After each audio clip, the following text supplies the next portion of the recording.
Hi guys, I'm Julie, designer at The Quilted Cow, and today's tutorial is going to be on the Shamu. This lovely pillow sham, perfect for every bed. But first I'd like to thank our sponsors, Wilmington Fabrics, Husqvarna Viking Sewing Machines, and Creative Grid Rulers.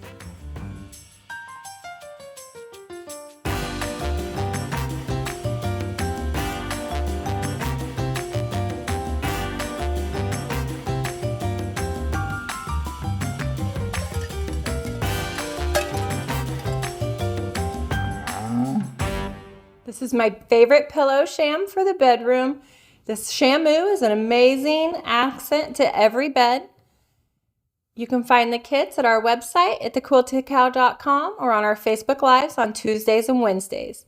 Let's begin making this by starting with our first step. After you have all your fabrics cut out, our first step is to draw lines on the back of all of our accent C fabrics. We're going to draw them in opposite directions from corner to corner.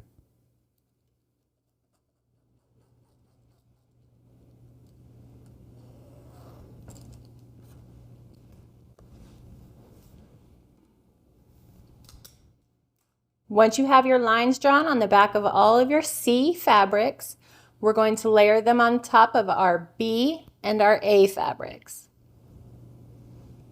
Matching up our diagonals on the opposite corners. You'll want to pin these in place to keep them from shifting. I always do 2 pins on each side, and you'll repeat this for your second rectangle. The next step is to step through your sewing machine, and we're going to do a 1/4 inch seam on each side of our drawn line.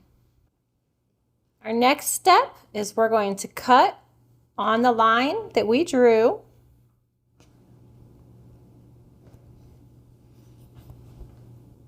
Remove your pins, and then we will step over and press these open. I always press my fabric to the darker side. You'll repeat that for all 4 of your rectangles.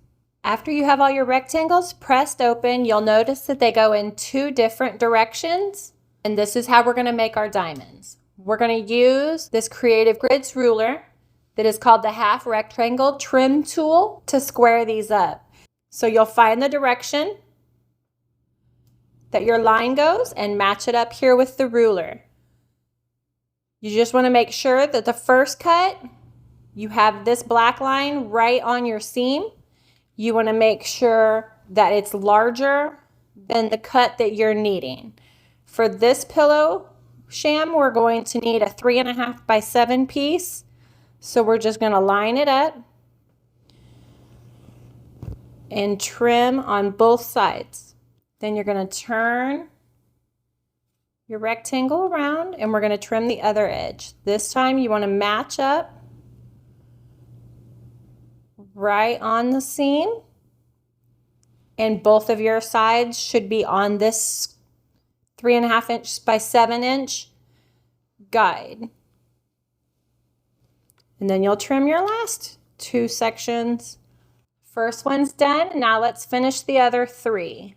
Now on this rectangle, the line is going the other way. We're going to use the other half of the ruler to trim this up.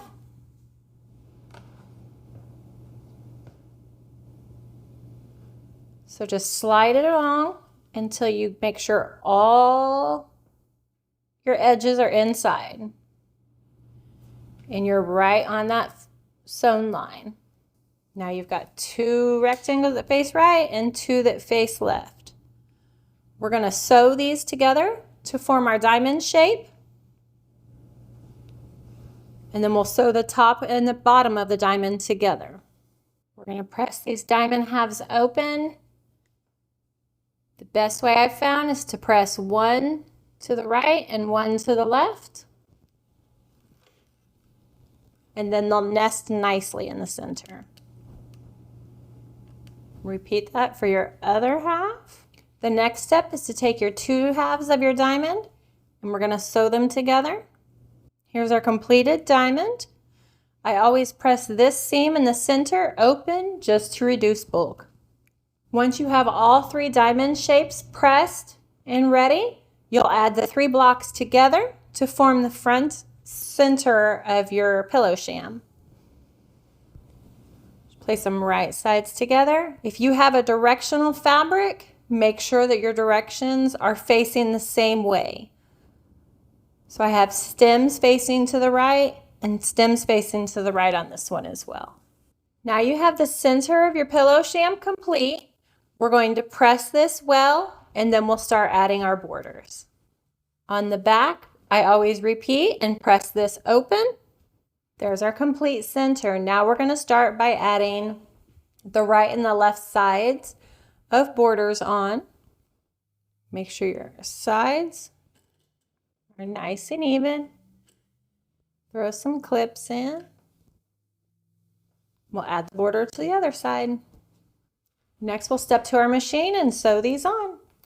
We need to press our sewn borders, and then we'll add the top and bottoms.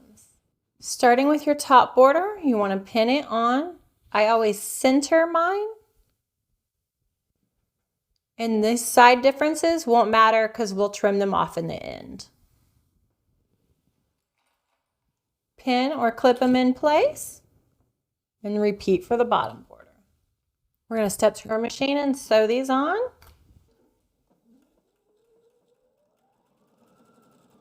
Once you have your borders on, we're going to press these, and then it'll be time to trim them. We're going to trim the ends, get it nice and ready for our backing.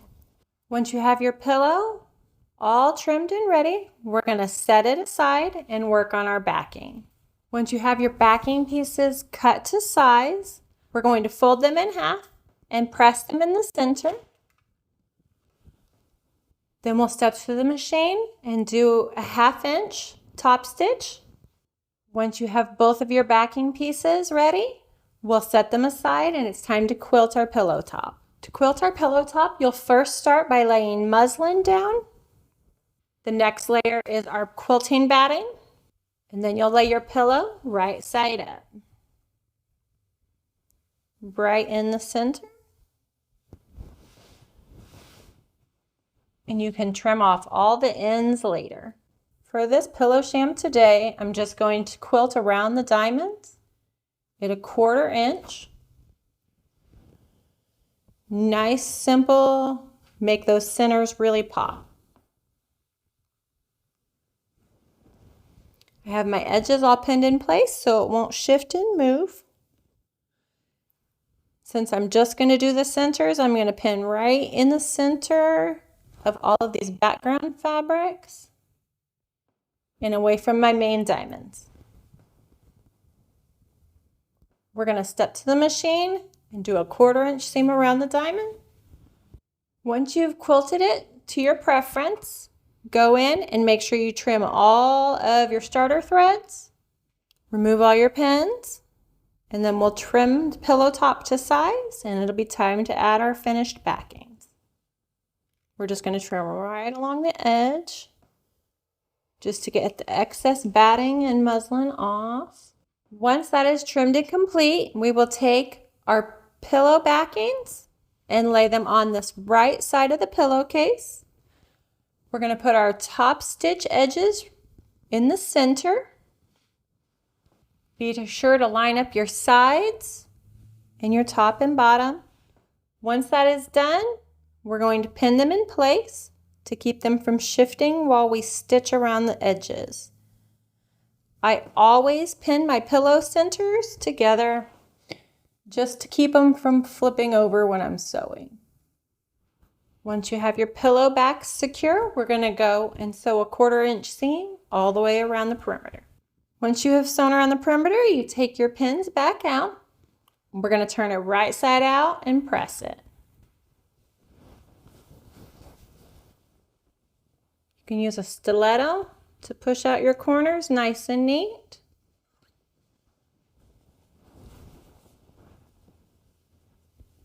And the final step is to press. I always roll my edges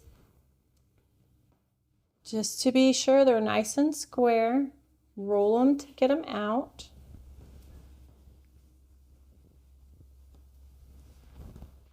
Repeat that for all the sections of your pillow sham. A nice pressed line.